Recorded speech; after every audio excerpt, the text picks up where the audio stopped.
Elizabeth Cruz point of view. Iba na siya. Ibang-iba na siya mula noon. Hindi ko na siya halos nakilala.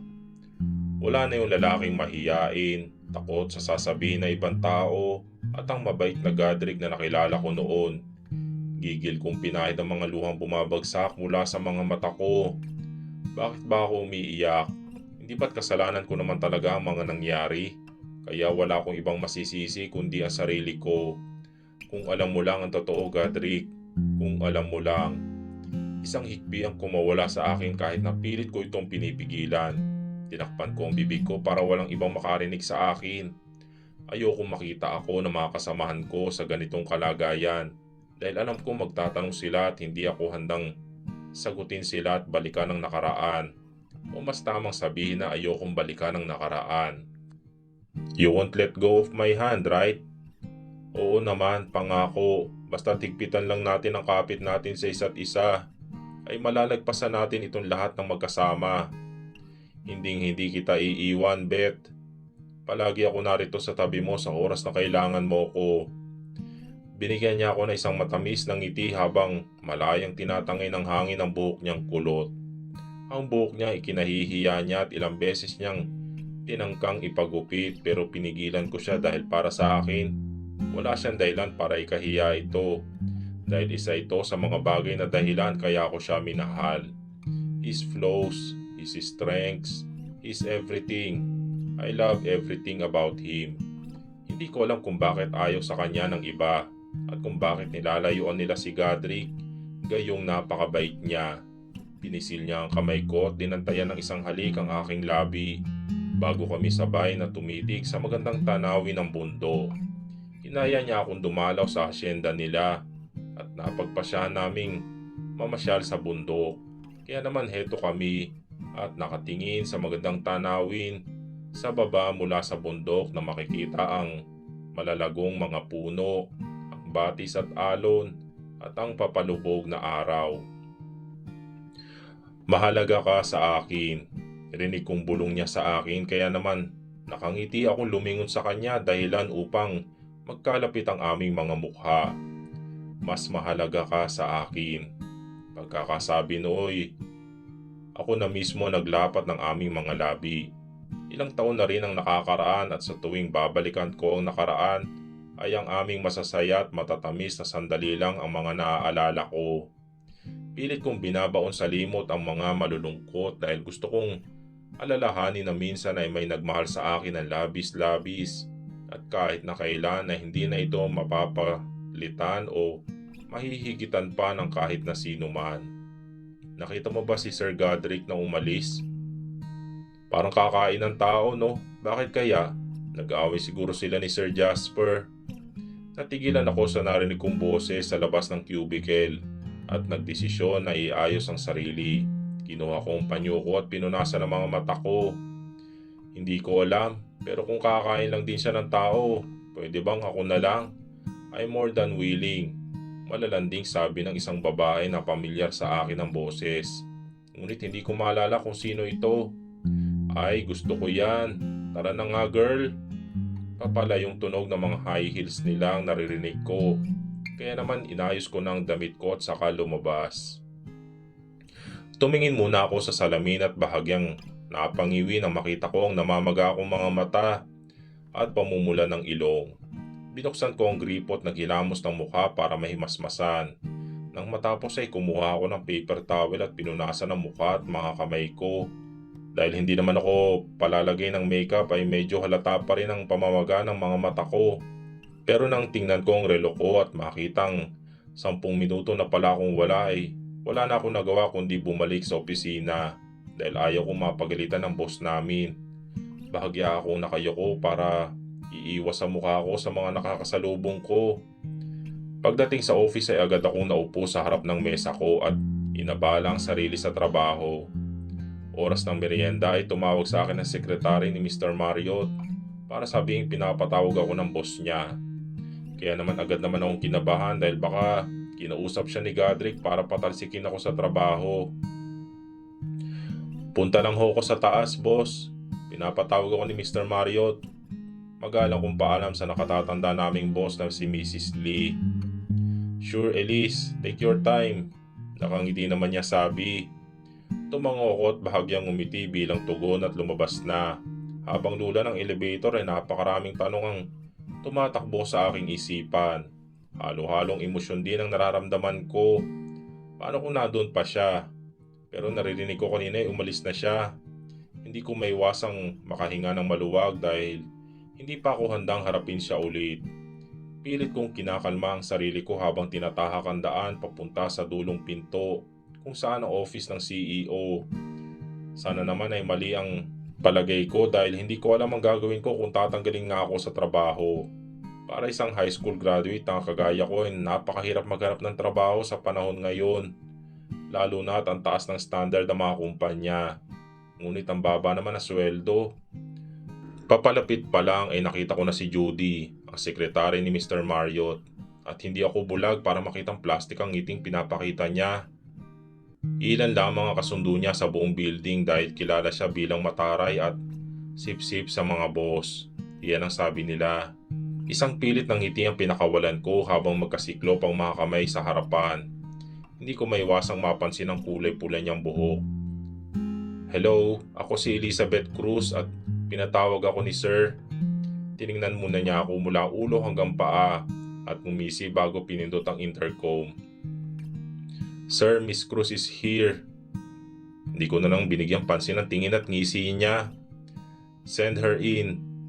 Formal na sagot ng pamilyar na tinig ni Mr. Marriott.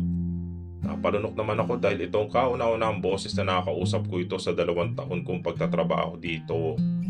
Ako na isa lamang simpleng office worker ay makakausap ang isang CEO, ang may-ari at pinakamataas na tao sa kumpanya. Pero sa bagay, isa rin siyang kaibigan ni Godric, kaya hindi ko magtataka kung kilala niya ako. Pasok ka na. Isang tango lang ang sinagot ko sa kanya. Hindi dahil sa hindi ko siya gusto, kung hindi dahil sa halo-halong emosyong nararamdaman ko. Kalma Elise, kalma ka lang.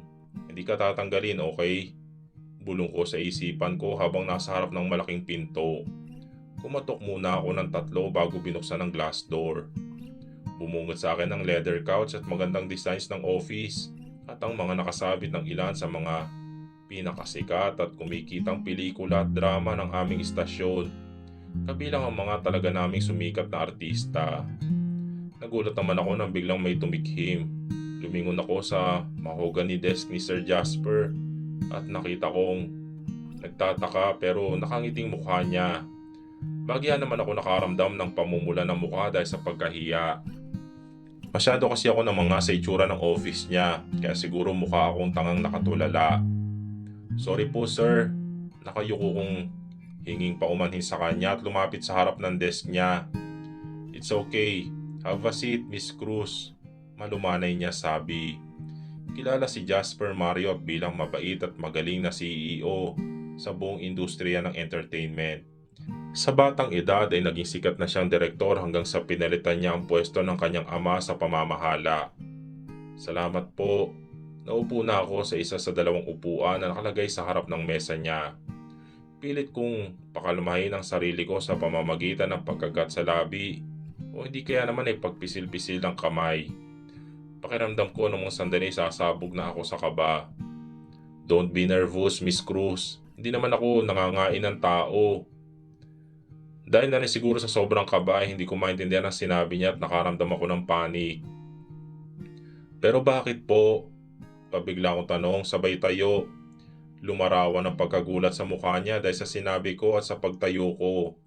Maya-maya ay tumikhim siya tila nagpipigil ng tawa habang ako naman ay nahihiyang yumukod. I'm sorry sir, kinakabahan lang po talaga ako. No, it's completely fine. Sit down please. Wala ka naman dapat ikakaba. Natatawang sabi niya kaya naman bahagyang nawalang kabang nararamdaman ko at muling naupo. Pero sa pagkakataong ito ay hindi na nangangatog ang mga tuhod ko. Ilang taon ka na nga ulit nagtatrabaho sa kumpanya namin, Miss Cruz? Napalunok muna ako bago sumagot. 2 taon po sir. Tumangutango siya at nilagay pa ang kamay sa baba habang hinihimas-himas niya. Hindi ko masisisi ang mga kasamahan ko kung baliw na baliw sila kay Sir Jasper dahil talaga namang napakagwapo niya. Kahit sinong babae ay mahuhulog ang loob sa kanya. I see. So, if I will fire you now, will you accept it? Biglang seryosong tanong niya na sadyang kinatigil ko. Agad na pumasok sa isip ko ang kapatid ko. Paano na kami mabubuhay? Pinigilan kong sarili kong maiyak sa harap niya. Pero bakit po? May nagawa po ba akong mali? Gumagaral-gal ang boses kong tanong sa kanya. Please don't cry. Patay ako kay Godric nito kapag umiyak ka. Dinig kong bulong niya. Oh, naiiyak kong tanong sa kanya dahil hindi ko narinig ang sinabi niya. Don't cry, I was just kidding. Hindi kita tatanggalin. Nakangiti niya sabi pagkuhan.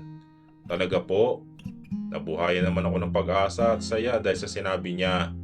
Ngunit agad itong nawala sa susunod niya sinabi. Yes, but I will transfer you to Villaterra Entertainment Corporation. Sobrang mamimiss kita, Elise. Bakit naman kasi sa dami natin ay ikaw pa ang napiling ilipat ni Sir? Basta tatawagan mo ko lagi ha. Kamusta mo na rin ako sa magiging boss mo? Humahagikik na sabi ni Fergie habang nag-aayos ako ng gamit ko. Napaikot na lang ako ng mga mata sa tinura niya. 2 araw mula na sabihin ni Sir Marriott na ililipat niya ako sa brother company namin, ay wala akong nagawa kung hindi sumunod. Gustuin ko man tanungin sa kanya kung bakit ay pinili ko na lang tanggapin ang desisyon niya dahil siya pa rin ang boss ko. Pero aaminin ko na nagtataka ako kung bakit. At para namang binibiro ko ng tadhana dahil ang taong pilit kong iniiwasang makita ay magiging boss ko na. Ngayon ay hindi na may iwasan ang aming pagkikita at posibleng pag-uusap. Natatakot lamang ako sa posible niyang gawin at sabihin sa akin dahil hindi naging maganda ang aming huling pagkikita. Hindi ko rin alam pero nagpapasalamat pa rin naman ako dahil tataas ang posisyon ko at madadagdagan ang sweldo ko. Alam mo naman na kailangan namin yan ng kapatid ko. Nakangiti kong sabi sa kanya nang matapos na ako. 2 box ang naipon ko sa mga gamit ko at kayang-kaya ko naman ito. Ngayong araw din ito, ako nakatakdang lumipat sa VEC. Elise, phone. Salamat. Pasasalamat ko sabay kuha ng phone mula kay Marie. Hello? Ma'am Elise. Naposesan ko agad ang butihin naming guard sa baba. Ako nga ho, Manong. Narito na po yung susundo sa inyo papunta sa VEC. Sige ho, pakisabi na lang na pababa na ako. Salamat po. Ibinaba ko na ang phone at agad na kinuha ang isang box habang ang isa naman ay bitbit ni Fergie. Sabay na kami sumakay ng elevator. Hoy, huwag mo kaming kakalimutan dun ha. Pero seriously, natutuwa ako para sa'yo. Huwag mo nang pansinin yung iba kasi bitter lang sila. Ilang sandali kami nakapag-usap bago makarating sa ground floor. Paglabas sa glass doors ay nagulat naman ako sa taong bumungad sa amin. Justin? Long time no see, love. Ibinaba ko muna ang hawak kong box at hinawakan sa kaliwa kong kamay ang bag ko at nakangiting lumapit kay Justin. Nang makalapit sa kanya ay pinagpapalo ko siya ng pinagpapalo. Long time no see. Long time no see mo mukha mo. Bakit hindi ka mala nagparamdam ng damuho ka? At bakit ka nandito ha? Nagtatampo kong tanong sa kanya. At itinigil ko na ang pagpalo sa kanya at hingal na muling isinukbit ang bag ko. Nakasimangot siya habang hinihimas ang katawan niyang tinamaan ng hampas ko. Napaka-brutal mo talaga kahit kailan. Hindi mo malang ba ako namimiss? Lumapit siya bagong umisi at binuksan ang pinto ng isang itim na kotse. Well, Miss Elise, I'll be your chauffeur for today. Bakit? Bakit nga pala nandito ka? Akala ko nga nasa Singapore ka para sa project. Sunod-sunod kong tanong sa kanya. Doon ko na sa ikukwento ang lahat, okay? Sumakay ka muna para makalis na tayo. God bless our journey. Naguguluhan naman ay sinunod ko na ang gusto niya.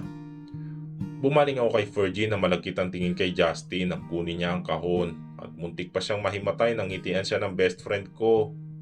Natawa naman ako ng bahagya at nagpaalaman na kaming dalawa. Mula high school pa lang ay kaibigan ko na si Justin at mula noon ay hindi naputo ng pagkakaibigan namin dahil halos magkapit-bahay lang kami. Habang nasa biyahe patungong Mandaluyong ay nagkwento si Justin. Inamin niyang dati siya nagtatrabaho sa ilalim ng pamamahala ni Godric. Pero nag-resign na siya at nagtatrabaho sa isang maliit na company. At ngayon ay bumalik na siya bilang isang advertising director. Si Godric mismo nag-alok sa kanya. Natahimik na lang ako nang matapos siyang sinabi niya. Napakalit nga naman ang mundo. Parang lahat na lang ng taong malapit o bagay ay nakakakonekta sa aming dalawa ni Godric. Itutuloy.